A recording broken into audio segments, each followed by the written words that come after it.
राष्ट्रपति शासन।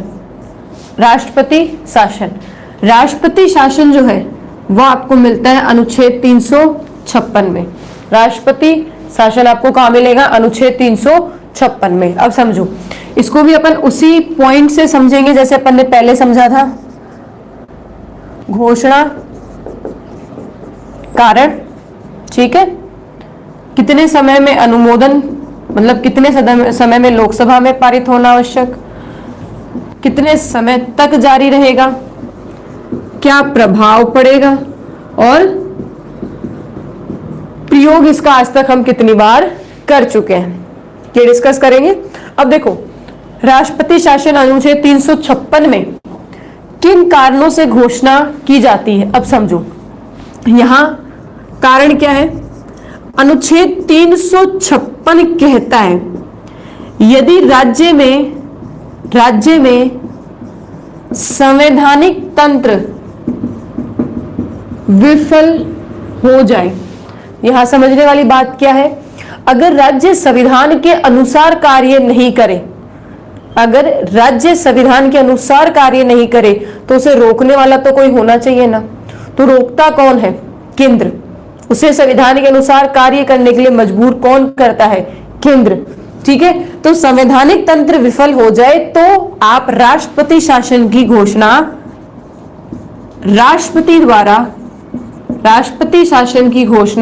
राष्ट्रपति द्वारा की जाती है। यहां जो महत्वपूर्ण पॉइंट तुम्हें ध्यान रखना है वो क्या है? इस राष्ट्रपति शासन की परामर्श जो है वह उस राज्य के राज्यपाल द्वारा दी जाती है। देखो, यूं कह सकते हो कि हमारे गृह मंत्रालय को एक बेसिकली हर राज्य के राज्यपाल द्वारा रिपोर्ट सौंपी जाती है, जिसमें लगभग महीने भर का इसमें रिकॉर्ड होता है, किस तरह काम किया गया, ये रहा, ठीक है, ये इसके प्रावधान रहे, ये व्यवस्थाएं रही। तो इस आधार पे कई व्यवस्थाएं जो है वो राज्यपाल द्वारा बताई जाती है केंद्र को। अब होता क्या है, अगर राष्ट्रपति शासन में कहीं भी, ये कह सकते हैं राष्ट्रपति शासन तब भी जारी हो सकता है यदि राज्यपाल घोषणा करे, और अगर राज्यपाल घोषणा नहीं करे तो भी राष्ट्रपति जो है वो जारी कर सकता है। मतलब समझना क्या है? राज्य में संवैधानिक तंत्र विफल हो जाए तो एक मिनट, आज इंक लीक हो रही है आज बहुत ज्यादा, एक मिनट। संवैधानिक तंत्र अगर विफल हो जाए तो इसकी परामर्श जो है वो राज्यपाल राष्ट्रपति को देगा और राष्ट्रपति जो है वो राष्ट्रपति शासन की घोषणा करेगा। यदि राज्यपाल परामर्श न दे और राष्ट्रपति को लगे कि राज्य में संवैधानिक तंत्र विफल है, तो बिना राज्यपाल की परामर्श के भी हम घोषणा राष्ट्रपति द्वारा घोषणा की जा सकती है। Point clear? अगला देखो, इसी में आप कह सकते हो अनुच्छेद 365 है। 65 क्या कहता है? 65 साफ कह रहा है कि यदि राज्य केंद्र के दिशा निर्देशों का पालन न करे, राज्य केंद्र के दिशा निर्देशों का पालन न करे, राज्य अगर केंद्र की दिशा निर्देश, मान लो केंद्र ने कोई आदेश जारी किए राज्य के लिए और राज्य उन्हें मानने से इनकार कर दे, अगर राज्य मना कर दे, उस परिस्थिति में भी आप राष्ट्रपति शासन लगा सकते हो। अब ध्यान रखना, यहां ये नहीं लिखा है कि राष्ट्रपति शासन लगाना है। राष्ट्रपति शासन तो 56 में ही लगेगा, 356 के आधार पर ही लगाया जा सकता है, परंतु इसमें भी ये एक श्रेणी में डाला है पॉइंट कि अगर राज्य केंद्र की दिशा निर्देशों का पालन नहीं करता तो वो किस में आता है? संवैधानिक तंत्र में ही आता है। ये ध्यान रखना, ठीक है। अब एक पॉइंट और आपको एक अनुच्छेद समझना है, 355। 355 क्या कहता है? ये कहता है कि राज्य पर अगर कोई बाह्य आक्रमण कर दे या राज्य की आंतरिक अशांति भंग हो जाए, ठीक है, यूं लिख सकते हो, उसको यूं लिख देती हूँ मैं, समझने में आसानी रहेगी। राज्य में बाह्य आक्रमण होने पर जिम्मेदारी केंद्र की हो जाएगी। केंद्र में राज्य में आंतरिक शांति बनाने की जिम्मेदारी भी किसकी है? जिम्मेदारी भी किसकी है? केंद्र की ही होती है। बच्चों ने क्वेश्चन पूछा था मैम 355 में क्या है, तो वो मैं समझा रही हूं। 355 कह रहा है कि राज्य को बाह्य आक्रमण से बचाने की जिम्मेदारी केंद्र की है, आंतरिक शांति राज्य में बनी रहे इसकी जिम्मेदारी भी किसकी है? केंद्र की है। ठीक है, तो ये मैंने आपको अनुच्छेद के अकॉर्डिंग समझाए थे, ये पॉइंट्स जो है वो मैंने आपको अनुच्छेद के अकॉर्डिंग समझाए। अब इसको वैसे समझो, एक आसान लैंग्वेज में अगर अपन बात करते हैं, आपके यहां किन कारणों से घोषणा होगी? पहला कारण, राज्य में अगर संवैधानिक तंत्र विफल हो जाए, और दूसरा कारण आपका क्या होगा? राज्य केंद्र के दिशा निर्देशों का पालन, राज्य केंद्र के दिशा निर्देशों का पालन न करे, तब इसकी घोषणा हो सकती है। अब आगे बात समझो, घोषणा करेगा कौन? करने वाला कौन होगा बोलो? राष्ट्रपति। और परामर्श कौन देगा? राज्यपाल। राज्यपाल परामर्श दे तो उसकी मर्जी, न दे तो उसकी मर्जी। परामर्श देगा तो राज्यपाल राष्ट्रपति शासन लगाए, कोई बाध्यता नहीं है, ये ध्यान रखना कि भाई राज्यपाल ने आकर कह दिया राष्ट्रपति को लगानी पड़ेगी, बिल्कुल कोई बाध्यता नहीं है।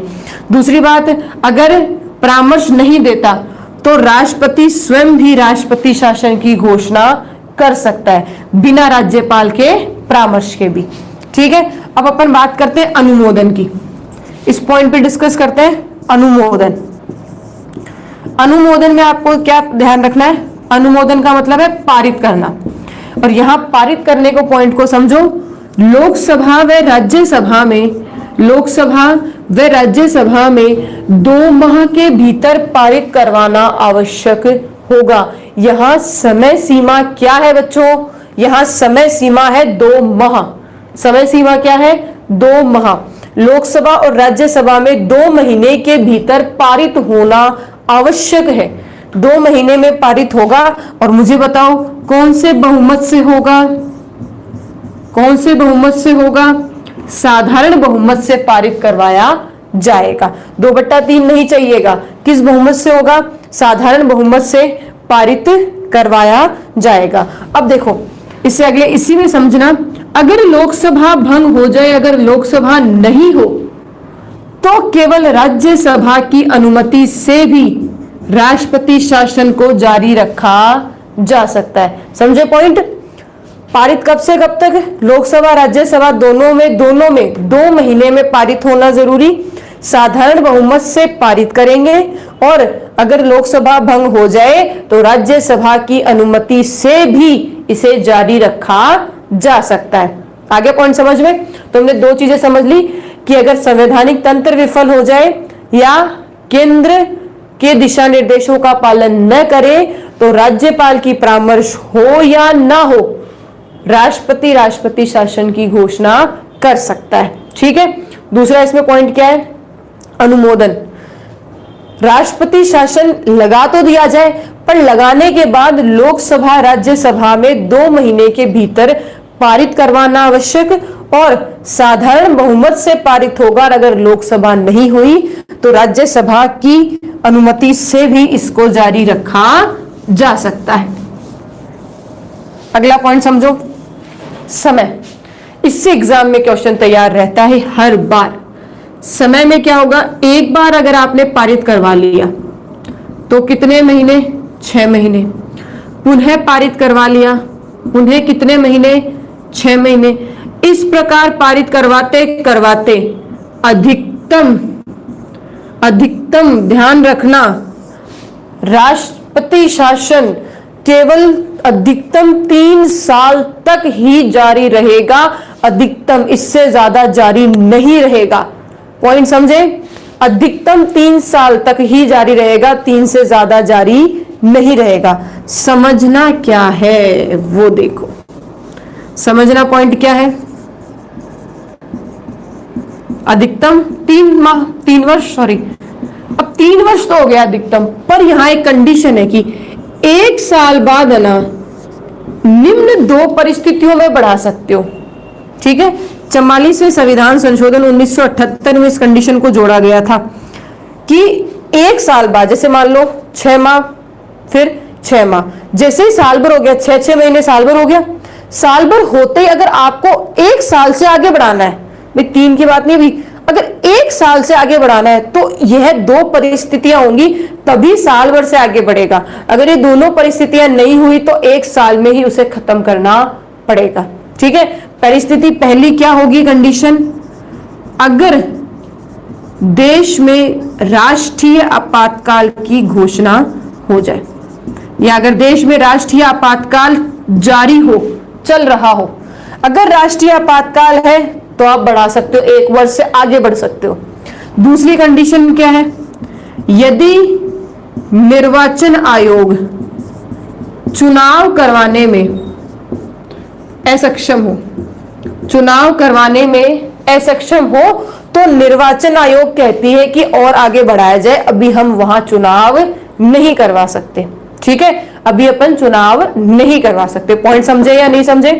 352 के आधार पर अगर राष्ट्रीय आपातकाल लगे तब और आगे बढ़ सकता है, कितने साल, 2 साल और बढ़ सकता है, क्योंकि एक तो यहां हो गया, 2 साल और बढ़ सकता है। फिर यदि निर्वाचन आयोग चुनाव करवाने में असक्षम हो तो 2 साल और बढ़ा ले, तो क्या करेगा, 2 साल और बढ़ा लेगी। इस तरह अधिकतम 3 वर्ष ही जारी रहेगा।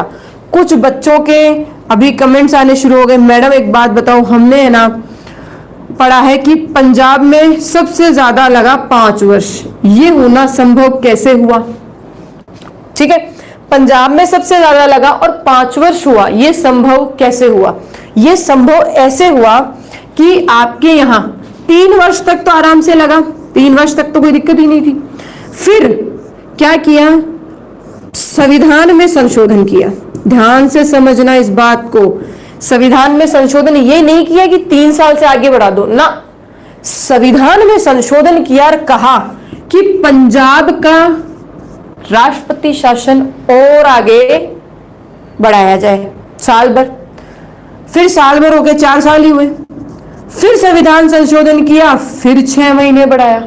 फिर संविधान संशोधन किया, फिर 6 महीने। केवल पंजाब में बढ़ा है, ध्यान रखना, कहां बढ़ा है, केवल पंजाब में बढ़ा है। बाकी इस मूल जो हाँ मूल लिखा है ना 3 वर्ष, इसमें कोई परिवर्तन नहीं किया गया है।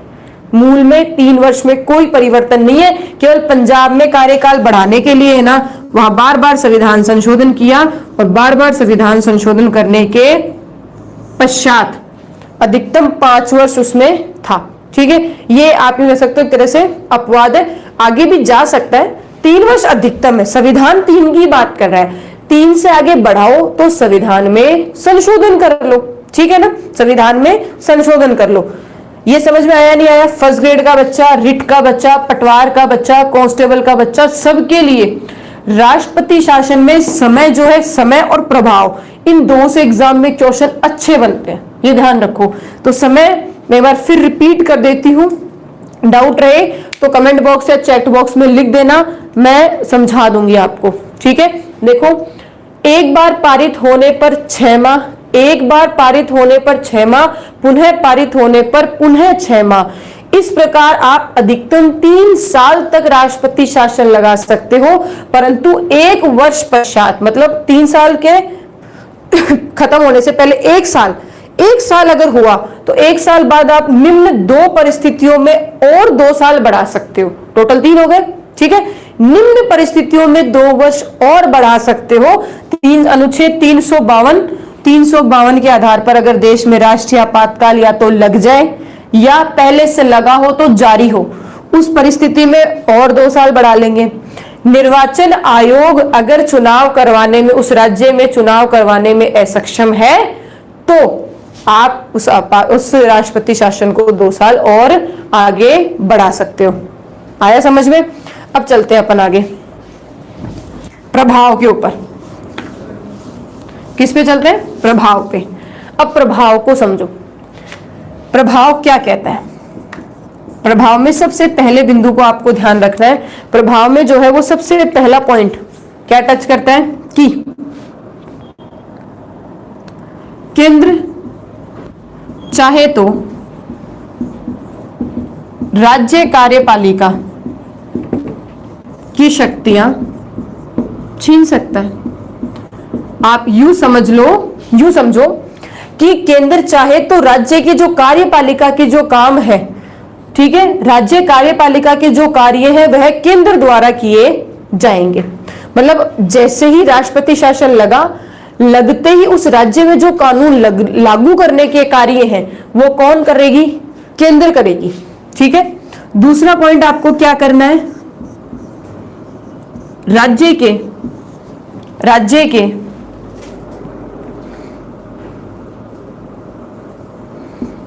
की विधायी शक्ति, राज्य की विधायी शक्ति मतलब कानून निर्माण करने की जो शक्ति है, विधायी शक्ति है, वो किसके हाथ में आ जाएगी? केंद्र के हाथ में आ जाएगी। फिर समझो, इसको एक बार अच्छे से देखो।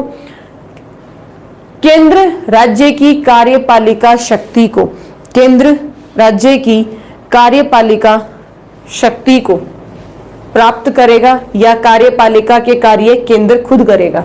दूसरा, राज्य की विधायी शक्ति केंद्र के हाथ में आ जाएगी। मतलब राज्य सूची के ऊपर विषय जो है, राज्य सूची के विषय पर केंद्र द्वारा कानून बनाए जा सकते हैं, केंद्र द्वारा कानून बनाए जा सकते हैं। तीसरा पॉइंट देखो क्या है, जैसे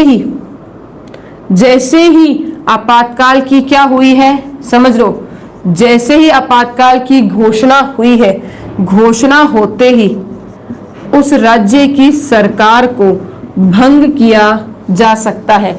अगर आपके यहाँ राजस्थान में राष्ट्रपति शासन लगाया जाए, अगर राजस्थान में राष्ट्रपति शासन लगाया जाए तो गहलोत सरकार को क्या कर दिया जाएगा? भंग कर दिया जाएगा। चौथा बिंदु इसमें आपको क्या समझना है, राज्य की विधानसभा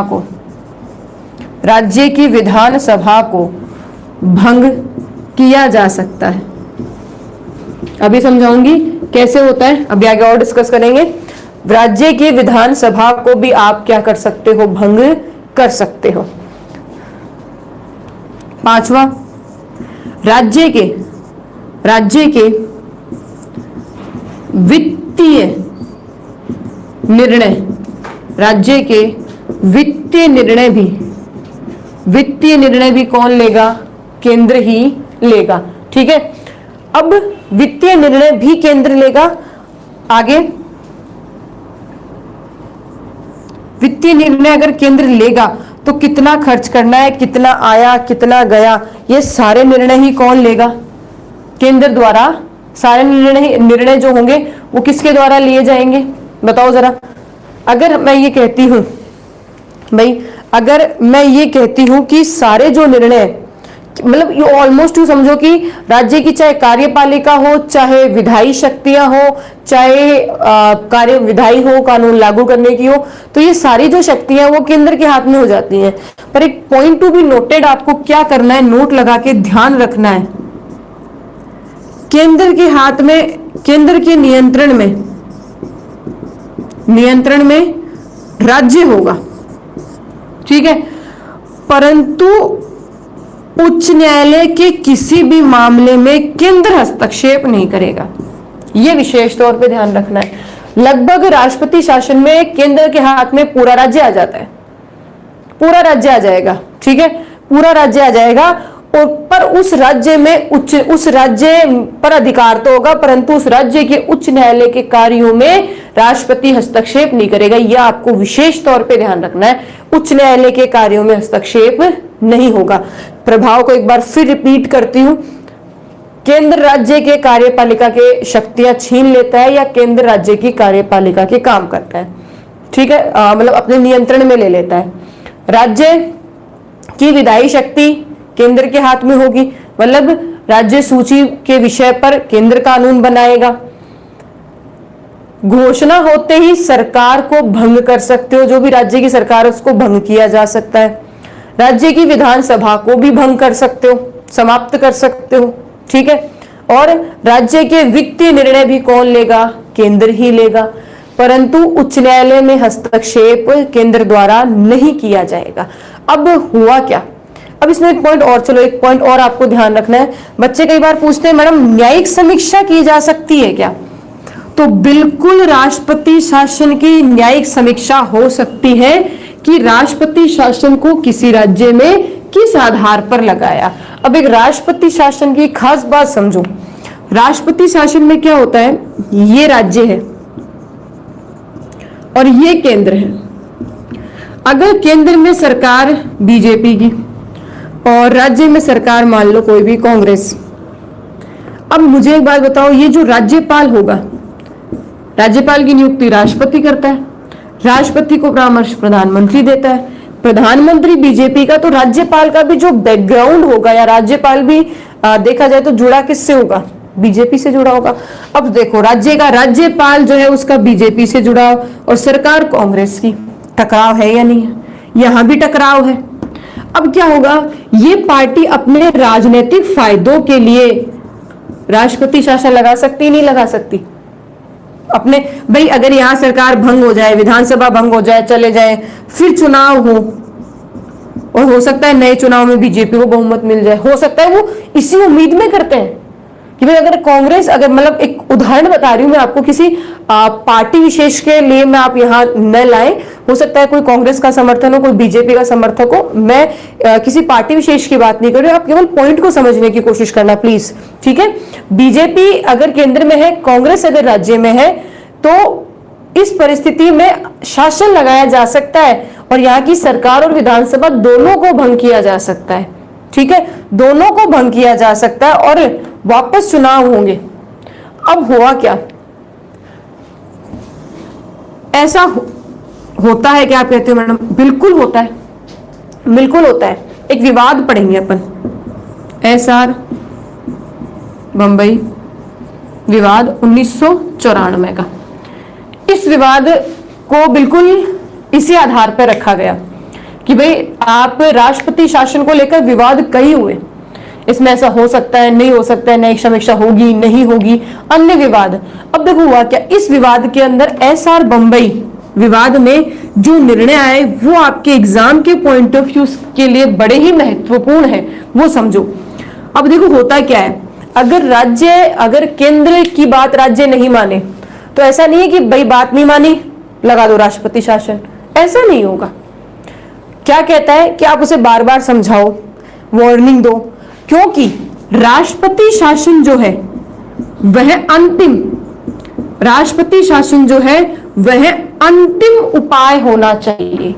अंतिम उपाय यूं होना कि भाई सर से पानी ऊपर चला गया, अब कुछ नहीं कर सकते, ठीक है ना, अब लगाना ही पड़ेगा, राज्य बात नहीं मान रहा है, तो अंतिम निर्णय कह सकते हैं, अंतिम उपाय होना चाहिए राष्ट्रपति शासन। ऐसा नहीं है कि कुछ गड़बड़ होते ही आपने लगा दिया तुरंत, ऐसा नहीं होना चाहिए। केंद्र सरकार तैयार ही है, लगा दो राष्ट्रपति शासन, ऐसा नहीं होना चाहिए, ठीक है। दूसरा, इसमें साफ कह दिया ये बात, जैसे मैंने अभी आपको समझाई है ना, कि अगर संसद की बहुमत दल, संसद के बहुमत दल के विपक्षी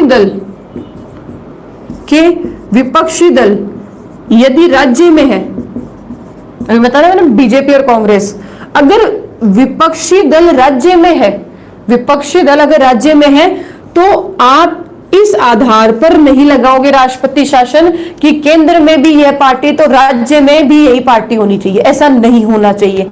अभी मैंने आपको इस पॉइंट को ही समझाया था कि अगर केंद्र में बीजेपी, राज्य में कांग्रेस, ठीक है, तो बीजेपी कभी भी अपने राजनीतिक इस फायदे के लिए नहीं लगाएगी कि मैं केंद्र में हूं तो इस राज्य के अंदर कांग्रेस सरकार है, लगा दो राष्ट्रपति शासन, ऐसा नहीं होना चाहिए था, नहीं हो, मतलब ऐसा नहीं हो। तीसरा, इसकी बिल्कुल न्यायिक समीक्षा की जा सकती है, इस विवाद में साफ क्लियर कर दिया कि न्यायिक समीक्षा होगी, कि बिल्कुल राष्ट्रपति शासन की न्यायिक समीक्षा होगी कि अगर किसी राज्य में राष्ट्रपति शासन केंद्र ने लगाया है तो किन तथ्यों को ध्यान में रखते हुए लगाया है, वो तथ्य उचित होने चाहिए।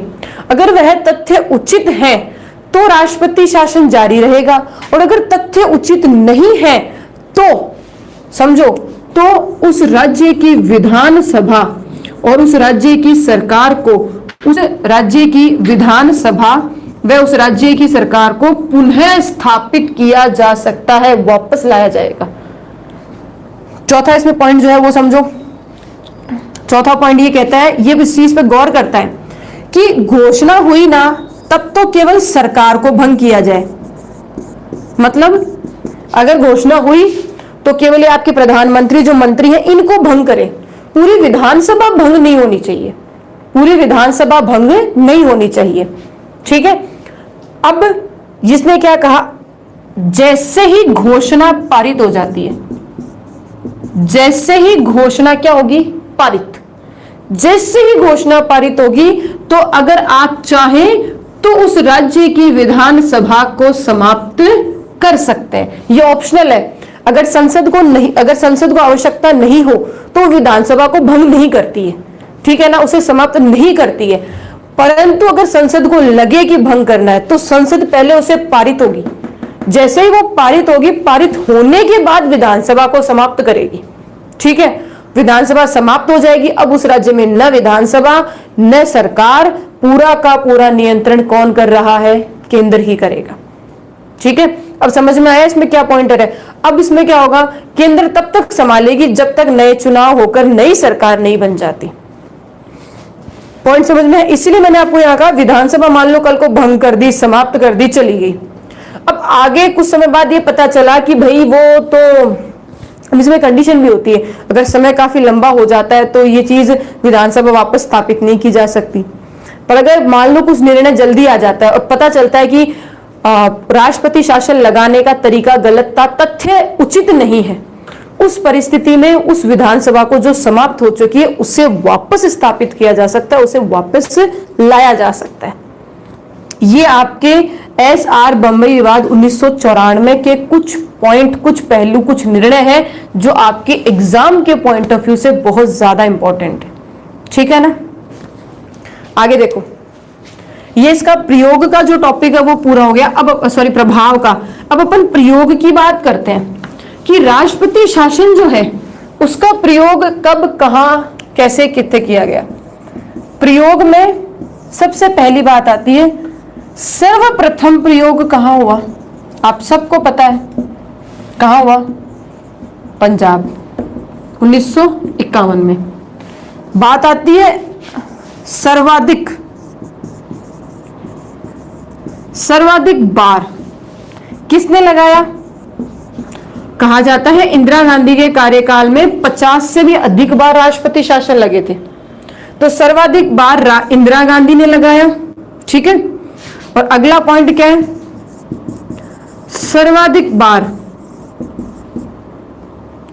सर्वाधिक बार किस राज्य में लगा है, मणिपुर। लगभग मणिपुर में राष्ट्रपति शासन, अकेले मणिपुर में राष्ट्रपति शासन 10 बार लग चुका है। ठीक है, न्यूनतम में अपन नहीं जा सकते क्योंकि ऐसे राज्य भी हैं जहां एक बार भी नहीं लगा है। ठीक है, अगला पॉइंट इसी में समझो, सर्वाधिक समय, मुझे बताओ सबसे ज्यादा कहां लगा, पंजाब। कितना, पंजाब कितने, 5 वर्ष। ठीक है, चलो कुछ बच्चे बिल्कुल पूछना चाह रहे हैं मैडम राजस्थान में इसका प्रयोग कितनी बार हुआ। जो अदर स्टेट के बच्चे हैं, यूपी का, बिहार का, आप विकिपीडिया में जा सकते हैं या आपकी जो भी बुक है उसमें आप देख सकते हैं। जैसे कि मैं अभी राजस्थान में बताऊंगी, वैसे ही आप लोगों को अपने स्टेट में जो हो रहे, जो राष्ट्रपति शासन लगे उनका आपको खुद को देखना होगा, क्योंकि अपने जो वीडियोस है वो यूपी है, बिहार है, MP है, उत्तराखंड है और आपका हरियाणा है, पंजाब है, आपका जैसे कि बिहार है, ये सब मतलब काफी अदर स्टेट के भी बच्चे वीडियो देखते हैं। तो ये समझ में आया। राजस्थान का भी ऊपर लिख देती हूँ। सबसे पहला प्रयोग पंजाब में हुआ, सर्वाधिक बार प्रयोग इंदिरा गांधी ने किया, सर्वाधिक बार मणिपुर में हुआ, लगभग 10 बार प्रयोग हुआ है, और सर्वाधिक समय इसका क्या है, पंजाब में, और कितना, 5 वर्ष। देखो राजस्थान महत्वपूर्ण है, आपके RS में भी क्वेश्चन आया हुआ है। 1967, 1977, 1980, 1992। अब ये 4 बार लगा और 4 बार ये समय। अब इस वक्त हमारे मुख्यमंत्री कौन थे? इसमें तो थे मोहनलाल सुखाड़िया, इसमें आपके थे हरिदेव जोशी,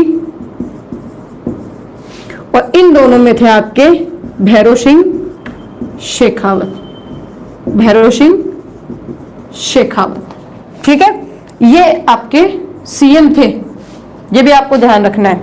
67 में मोहनलाल सुखाड़िया, 77 में हरिदेव जोशी, 80 में और 92 में भैरव सिंह शेखावत आपके राज्य राजस्थान के सीएम मुख्यमंत्री पद पर थे। ठीक है, इसमें कोई डाउट तो आप अभी लिख देना। पहले अपन वित्तीय आपातकाल और डिस्कस कर लेते हैं। छोटा सा है वित्तीय आपातकाल में, कोई इतने विशेष प्रावधान नहीं है।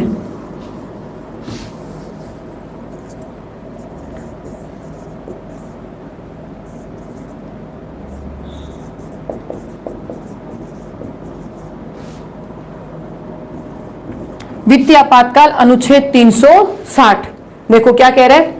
कारण क्या होंगे?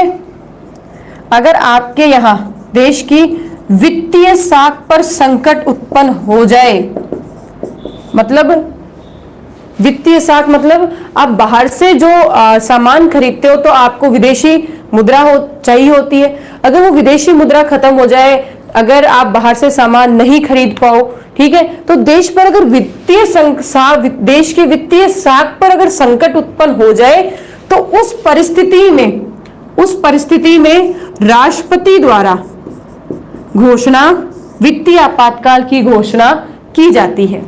वित्तीय आपातकाल को 2 माह के भीतर लोकसभा व राज्यसभा में बहुमत कौन सा चाहिए? साधारण बहुमत से पारित करना आवश्यक होता है। अनुमोदन मतलब लोकसभा राज्यसभा में 2 माह के भीतर लोकसभा व राज्यसभा में साधारण बहुमत के आधार पर वित्तीय आपातकाल को पारित करवाएंगे, तभी आगे जारी रहेगा। समय क्या है? एक बार पारित हुआ उसके बाद में अनंत काल, मतलब इसमें कंडीशन नहीं डाली है कि एक बार पारित हुआ तो 6 महीने, फिर पारित हुआ तो फिर 6 महीने, फिर पारित हुआ तो फिर 6 महीने, ऐसी कोई भी कंडीशन नहीं है। ठीक है, एक बार पारित हुआ, एक बार पारित होते ही आप इसको अनंत काल तक जारी रख सकते हो। अपन अगली बात करते हैं प्रभाव की। नेक्स्ट अपन बात करेंगे प्रभाव की। तो प्रभाव में ये समझ लो कि केंद्र व राज्य के जो भी वित्तीय कार्य हैं वो केंद्र ही करेगा, राष्ट्रपति करेगा। मतलब वित्तीय कार्य कौन करेगा? राष्ट्रपति करेगा। दूसरा बिंदु, सरकारी अधिकारियों व कर्मचारियों के वेतन में क्या की जाएगी? वेतन में क्या की जाएगी? कटौती, जिसमें राष्ट्रपति और राज्यपाल के वेतन में कटौती नहीं होगी। इनका पैसा नहीं कटेगा, इनको पूरा का पूरा मिलेगा। बाकी सभी कर्मचारियों के वेतन में कटौती होती है। अब बच्चों ने कुछ नहीं पढ़ा होगा, मैडम हमने पढ़ा है सर्वोच्च न्यायालय के मुख्य न्यायाधीश का क्या है। तो सर्वोच्च न्यायालय या कोई भी उच्च न्यायालय हो, चाहे सर्वोच्च न्यायालय, जिला न्यायालय हो, कोई भी न्यायालय हो, न्यायाधीशों के वेतन में वित्तीय आपातकाल में कटौती होगी। ये ध्यान रखना, कटौती होगी। ठीक है, आप लोगों ने ये पढ़ा है कि सर्वोच्च न्यायालय और उच्च न्यायालय के वेतन में संसद द्वारा कटौती नहीं की जाएगी। संसद उनके जब तक वो अपने पद पर काम कर रहे हैं उस वक्त कटौती नहीं होगी। यह इसलिए किया गया ताकि आपकी जो न्यायपालिका है वो स्वतंत्र रूप में कार्य कर सके। न्यायपालिका जो है वो स्वतंत्र रूप में काम कर सके, इसलिए इस प्रावधान को जोड़ा था। परंतु ये नहीं कहा था कि वित्तीय आपातकाल में पैसे कम नहीं होंगे क्या, मतलब कटेंगे नहीं क्या। सर्वोच्च न्यायालय हो, उच्च न्यायालय हो, न्यायपालिका के वेतन में कटौती वित्तीय आपातकाल में होगी। ठीक है, प्रयोग की बात करते हैं तो आज तक इसका एक बार भी प्रयोग नहीं किया गया है। हाँ, पर 1991 में स्थिति पैदा हुई थी कि वित्तीय आपातकाल लगा दें, परंतु आपके उस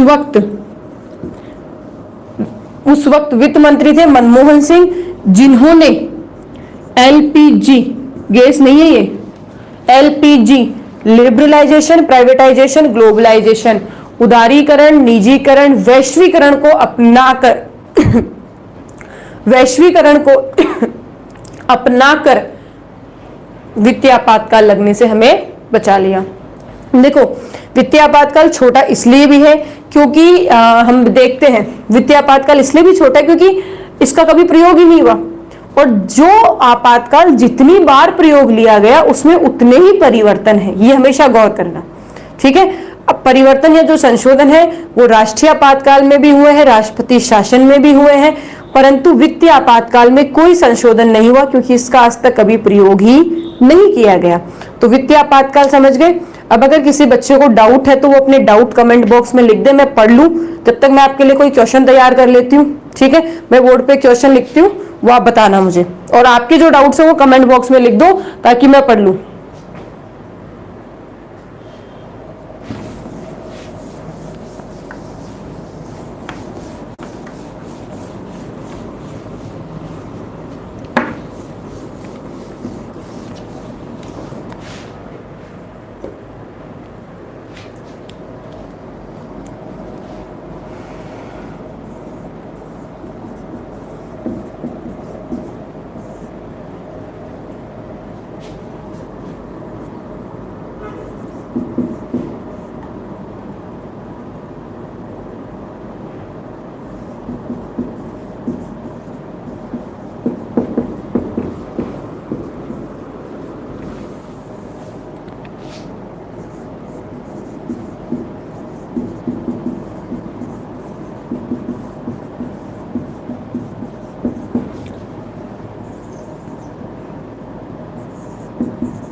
तो आपका क्वेश्चन है क्या किसी का?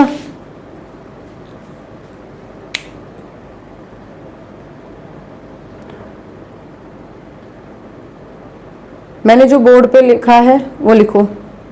राजेश, जब भी राजेंद्र सर की क्लास होगी आपको बता दिया जाएगा।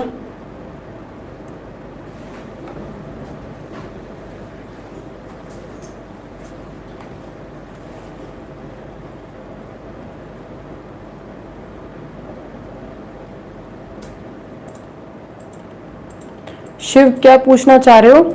आंतरिक अशांति और राज्य में शासन विफल होने का मतलब अलग अलग होता है क्या? बिल्कुल। देखो, आंतरिक अशांति में क्या होता है, लोग विद्रोह करते हैं, ठीक है, लड़ाई है, आंदोलन है, ये आंदोलन वगैरह किस में आता है? विद्रोह में आते हैं, अशांति है ये, ठीक है। और जो जनता करती है, ठीक है ना, और इसमें संवैधानिक विफलता में क्या होता है? संवैधानिक विफलता में राज्य गड़बड़ करता है, ठीक है ना, वो राज्य जो है वो पालन नहीं करता या संविधान के अनुसार नहीं चलता। बिल्कुल बिल्कुल बिल्कुल, काफी बच्चों का जवाब बिल्कुल सही आया। राज्य में संवैधानिक तंत्र, जो राष्ट्रीय आपातकाल है वो इस आधार पर नहीं लगा सकते हम। अगला जवाब दो।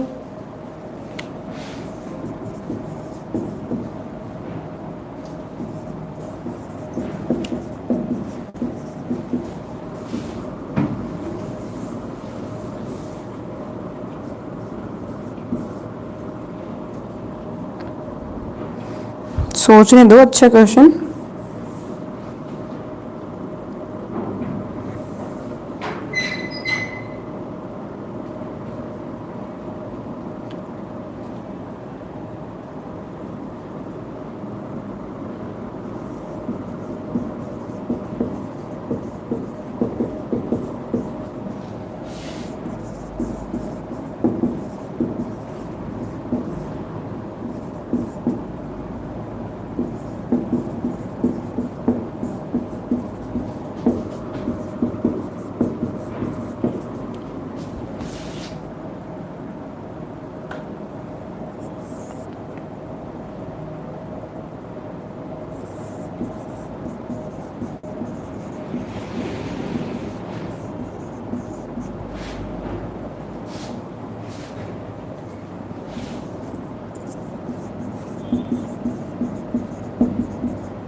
जवाब दो।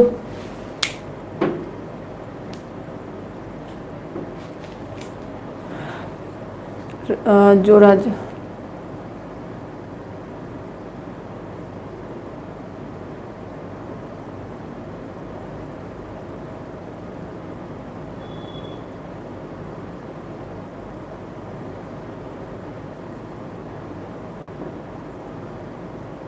हाँ सिलेबस पूरा होगा सुरेश।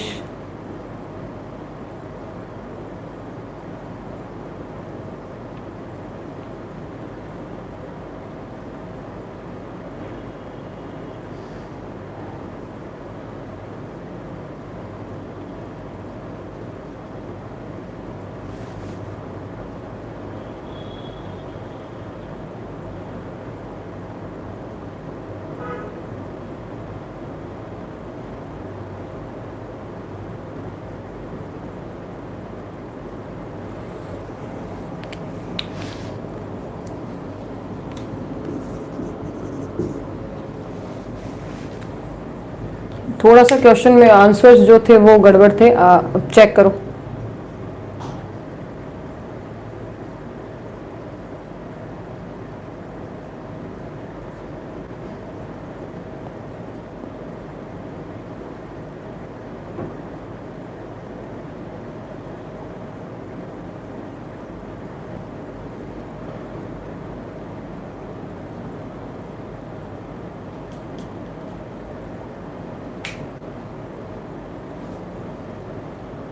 बिल्कुल बिल्कुल बिल्कुल, अब सही पकड़े पॉइंट को।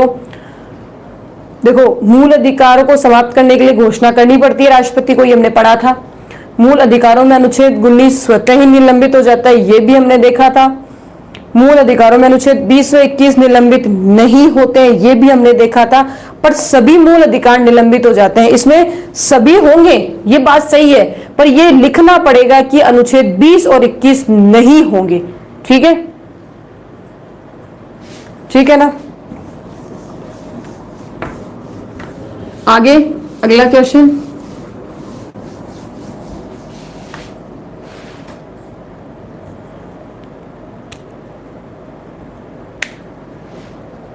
चलो एक क्वेश्चन और देख लो, फिर अपन क्लास को समअप करते हैं। एक क्वेश्चन और देख लो।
जवाब दो।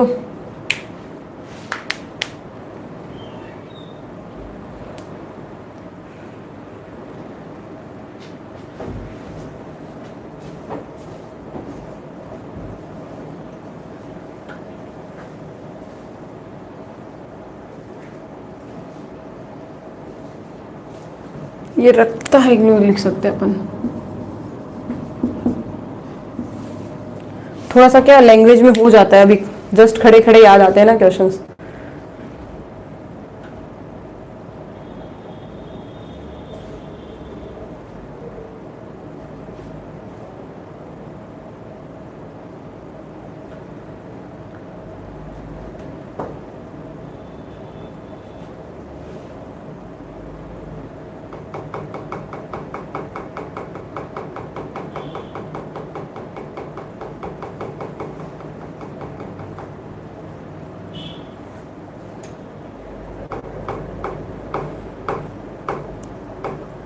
जगदीश, शारदा, शिव, राजू, अनिल, विकास, अशोक, एला शास्त्री जी, उमा, सवी, राजस्थानी, संतोष। मैं सही जवाब का वेट कर रही थी।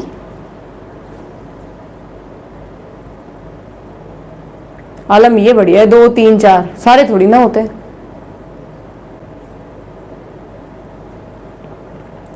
नहीं अंकित, अजीत ने सही पकड़ा।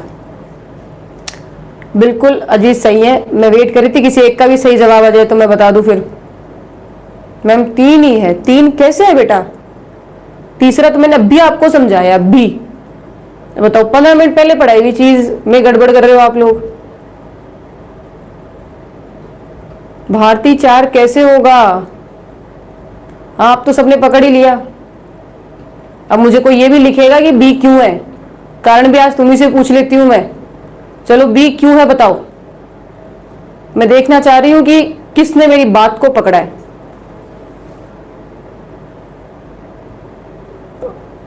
क्यों का रीजन लिखो फटाफट, फिर बताती हूँ ये तुमने क्वेश्चन जो सॉल्व किया ये किस लेवल का है। अच्छा अंकित अभी जुड़े हो, कोई बात नहीं, वीडियो बना उसको देखो, पहले पढ़ो उसको, कोई दिक्कत नहीं। आपने जवाब दिया फिर भी बहुत अच्छी बात है। क्यों लिखेगा कोई? जवाब लिखो क्यों।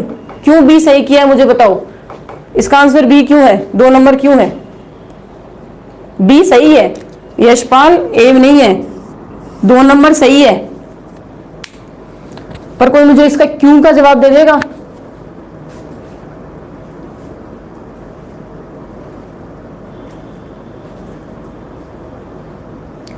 नेहा बात को पकड़े नहीं नेहा आप। सभी मुझे जवाब दो, सभी क्यों का जवाब दो। हाँ दीपक 2 नंबर है, मैंने टिक लगा दिया। अब बताओ मुझे क्यों।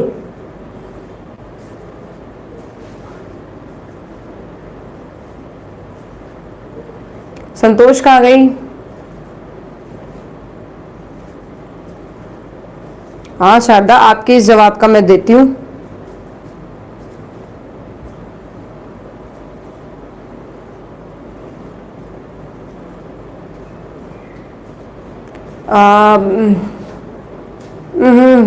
बात को सही पकड़े, पॉइंट जो पकड़ना था। विकास सही पकड़े। अब ठीक है रुक जाओ, मैं समझा देती हूँ। देखो मैंने आपको एक चीज पर गौर करके कहा था कि घोषणा होगी तब सरकार भंग होगी, पर विधानसभा तो तब भंग होगी जब घोषणा नहीं, संसद में क्या होगा? पारित होगा। अगर राष्ट्रपति शासन संसद में पारित होगा ना, पारित होने के बाद विधानसभा समाप्त होती है, ये ध्यान रखना। यहां मैंने क्या लिखा? घोषणा होते ही विधानसभा समाप्त हो जाए। ये तथ्य जो है वो गलत है। आप के लिए हाँ प्रभाव नहीं पूछा था मैंने, ठीक है ना। तो ये जो प्रभाव है वो गलत है, ऐसा प्रभाव नहीं पड़ता। पहली बात तो प्रभाव नहीं पड़ता। राज्य की जैसे ही घोषणा होगी तो सरकार भंग होगी, विधानसभा समाप्त या भंग नहीं होगी। विधानसभा तब होगी जब वह क्या हो जाएगा? पारित हो जाएगा, पारित हो जाएगा। अब समझ में आया या नहीं आया? ये एग्जाम ये जो क्वेश्चन है ये आपके आईएएस में पूछा गया, लगभग 2 या 3 साल पहले की बात होगी। 3 साल पहले ये क्वेश्चन आपके आईएएस में आया था, ठीक है। और मुझे लगा भी बच्चों को इस क्वेश्चन में शायद आनंद भी आया, कुछ सीखने को भी मिला होगा आपको इस क्वेश्चन के और ऑप्शन को देखकर। बिट्टू चौधरी बिल्कुल समझ में आया? विकी अब समझ में आ गया ना? सभी समझ में आ गया? रेनू, संतोष जवाब चाहिए मुझे, विकास, दीपक, आलम, उमा, जिन बच्चों ने जवाब दिए मुझे उनका रिप्लाई चाहिए। समझ में आया या नहीं आया? पॉइंट या ऑप्शन की गहराई को समझे या नहीं समझे? अब मुझे एक चीज पता चल गई, जिस चीज पे मैं गौर करने के लिए कहती हूं तुम उस बात पे बिल्कुल गौर नहीं करते हो तुम लोग, है ना? चलो ठीक है, सुनील को भी समझ में आ गया। चलो